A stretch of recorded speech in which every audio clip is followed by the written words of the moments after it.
Bom, já que estamos no clima do Mundial de Clubes há exatos 25 anos, o São Paulo teve uma partida memorável e venceu o poderoso Barcelona por 2-1, conquistando o mundo pela primeira vez. E para comemorar a data, a TV Gazeta exibe durante essa semana uma série especial com alguns dos personagens daquela emocionante conquista. E hoje, no último episódio da série, nós vamos ver alguns bastidores e algumas curiosidades dessa competição inesquecível para a galera do Tricolor Paulista. Sou tricolor, sou tricolor.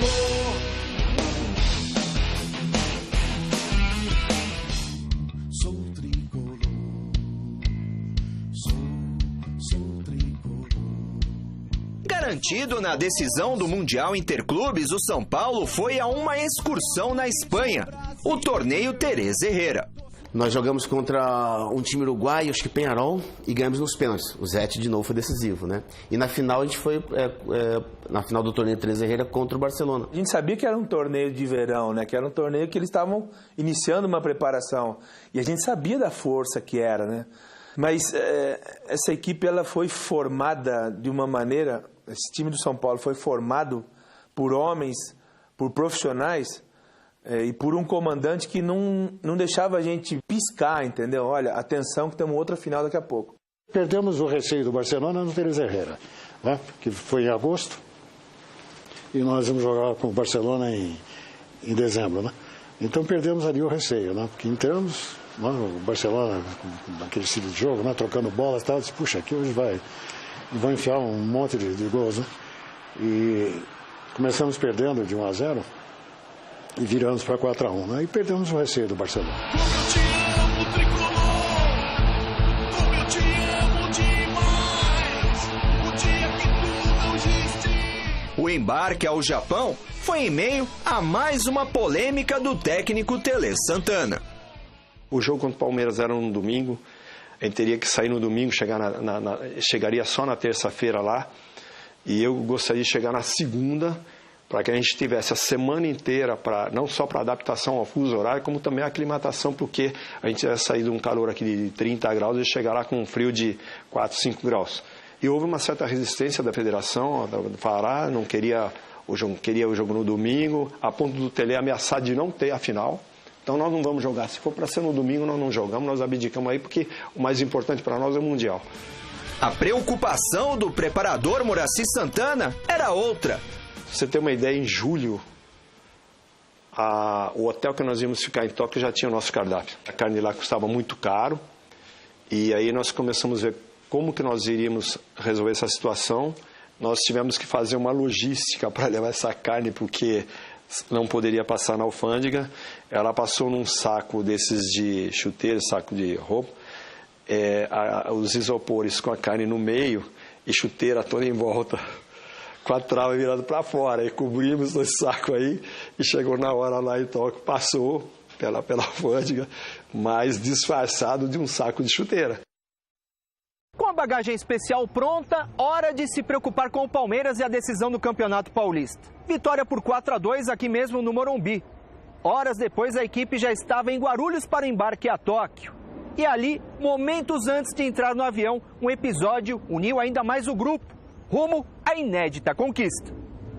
Na hora de embarcar, o São Paulo havia convidado, né, dirigentes da CBF, dirigentes da Federação Paulista, conselheiros do São Paulo, e tinha primeira classe dentro desse avião, né? E o presidente do São Paulo falou, seu Tele, o senhor vai na primeira classe junto com os dirigentes ali. O Tele falou, opa, eu? Não. Eu vou com os meus jogadores. Aliás, o senhor está errado, presidente. O Tele falando para o presidente de São Paulo, você está errado. Quem deveria ir na primeira classe são os jogadores. São eles que vão decidir o campeonato para o São Paulo. Não esse bando de puxa-saco aí, não. Acho que ali nós começamos a ganhar o jogo. Outra importante personagem, porém, teve uma noite tranquila, na véspera da decisão. Ele estava realmente excessivamente nervoso, né? E ele nunca tinha tomado o tal do Rivotril, né? E o Bezerra, que era o médico, acho que partiu pela metade e deu metade, mas esse mesmo foi uma dose para ele excessiva, né? Enfim, a bola rolou no Estádio Nacional de Tóquio. Jogo muito emocionante, não pode deixar. Stoichkov, Martírio na tela. Não podia deixar Stoichkov. Barcelona 1. Nós começamos a jogar depois que a gente toma o gol. Depois que o Stoichkov faz o primeiro gol do Barcelona, a gente fala, opa, um choque total, né?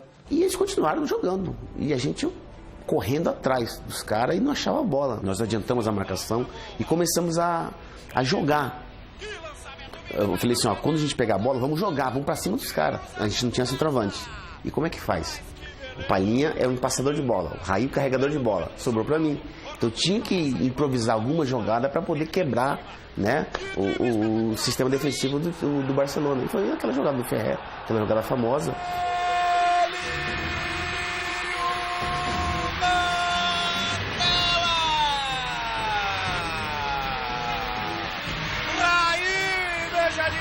Jogada, que drible desmoralizante de Miller. O São Paulo na boa.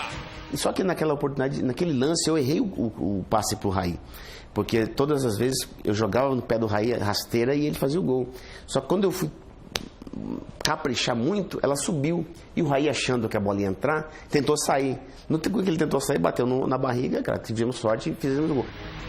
Antes do intervalo, Ronaldo Luiz salvou uma bola em cima da linha. Ronaldo Luiz, milagre! E enfim, Raí, de falta, deslocou o Zubizarreta e imortalizou a conquista. É o gol do título, é o gol do título! Raí, mas que beleza, que chute espetacular! São Paulo antes do Mundial, antes da conquista do Mundial, e o São Paulo pós campeão do mundo. Acho que essa estrela fez muito bem para o São Paulo, para o clube São Paulo, para o torcedor são paulino. O Flamengo fez história, o Grêmio também, vão fazer a nossa história. E nós temos condições para isso, entendeu? Então acho que depois de lá, a torcida do São Paulo triplicou naquele primeiro título, com certeza, né? O São Paulo é campeão mundial interclubes, um título que resgata o prestígio do futebol brasileiro. E a justa homenagem para Miller, para Raí na entrega dos prêmios. E é isso, São Paulo campeão mundial interclubes, dali tricolor. Essas vitórias do São Paulo ajudaram a reerguer o futebol brasileiro, né, cara? Eu acho que contribuíram muito, né? Inclusive para os clubes particularmente, porque começaram a se interessar pela competição, né? Mas o próprio futebol brasileiro ganhou uma projeção que estava meio ofuscada, né, naquele momento, né?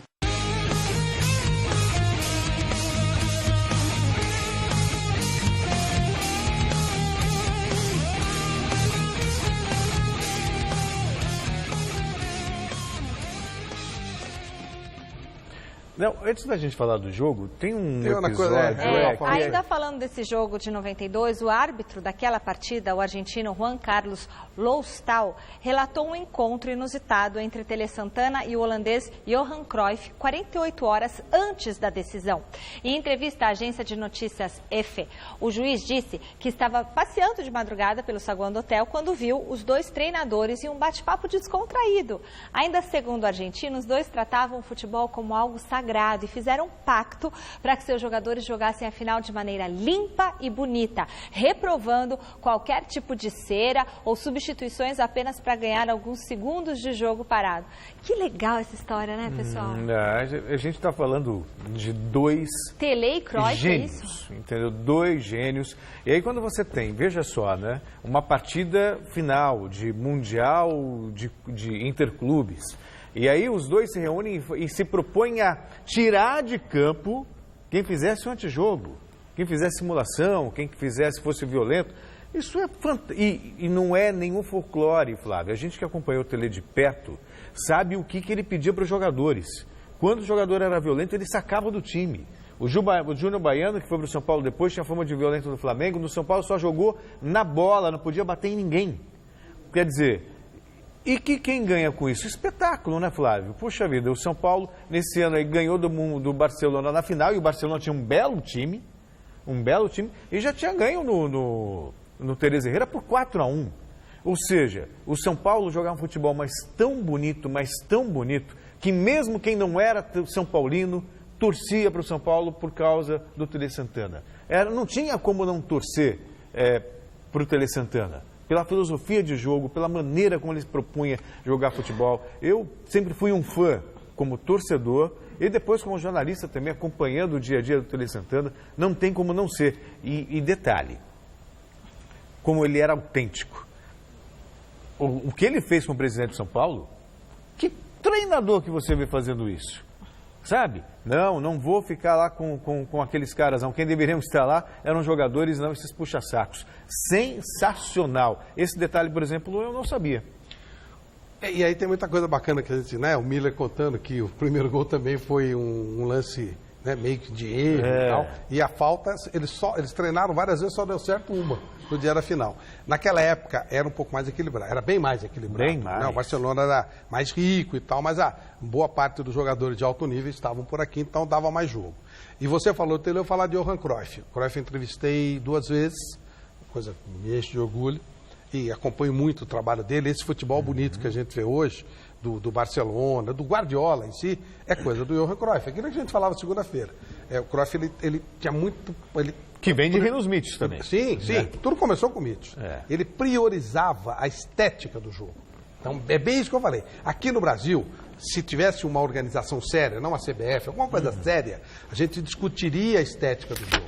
É preciso fazer isso, preocupar com a beleza do jogo. Porque do jeito que estão jogando não atrai ninguém. Claro. Não adianta, tem um que vai ganhar o título. E se jogar feio, vai ganhar. Mas um vai ganhar, os outros vão ficar com o saco cheio de ver jogo feio. Então, cada vez mais você vai ver um jogo com uma estética pior. E não é a característica do futebol brasileiro.